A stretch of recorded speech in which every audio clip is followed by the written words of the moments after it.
আসসালামু আলাইকুম রহমতুল্লাহি বারাকাতু আলহামদুলিল্লাহ ওয়াসসালাতু ওয়াসসালামু আলা রাসূলিল্লাহি নবীল কারীম ওয়া আন আমর ইবনে আওফ রাদিয়াল্লাহু তাআলা আনহু قال سمعت رسول الله صلى الله عليه وسلم يقول إني أخاف على أمتي من ثلاث من زلة عالم ومن هوى متبع ومن حكم جائر رواه البزار والطبراني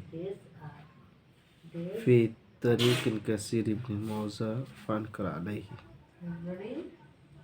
হযরতে আমর ইবনে আওফ রাদিয়াল্লাহু তাআলা আনহু রাদিয়াল্লাহু তাআলা আনহু বর্ণনা করছেন যে আমি রাসূল পাক সাল্লাল্লাহু আলাইহি সাল্লামকে কথা বলতে শুনেছি,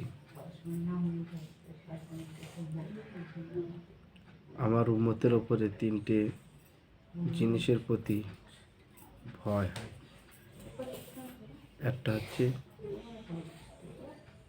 আলিম যখন স্লিপ করবে, আলিম যখন গুবরা হয়ে যাবে, আলিম যখন পথভ্রষ্ট হয়ে যাবে, মানে আলিম যখন দুনিয়ার লোভে পড়ে তার পাপে স্লিপ মারবে। 2 নম্বর হচ্ছে যে মনের চাহিদা যেটি আসবে সেটা করার জন্য মানুষ ব্যস্ততা হয়ে যাবে। 3 হচ্ছে জালিমের ফয়সালা।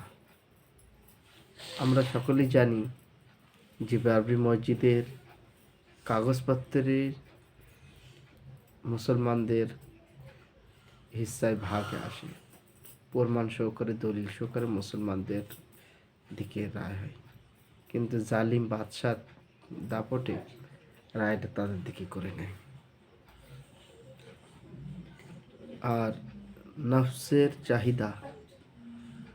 চাহিদা হালাল শরীয়ত অনুসারী আছে কি না আছে সেটা দেখে না। মনে চাহিদা জেগেছে, সেই চাহিদা পূরণ করতে হবে, সেটা হালাল পথ হোক হারাম পন্থা হোক সেটা দেখে না। আলিম পাসলিপ মারবে, অনেক সময় দুনিয়ার অর্থের লোভে শরীয়তের মশলাকে নিজের মন চাই মতন দিয়ে দেবে। যেরকম 2024 সালে কাটাবলি গ্রামে একটা এরকম কেস ঘটেছিল যে শরিয়াতে আছে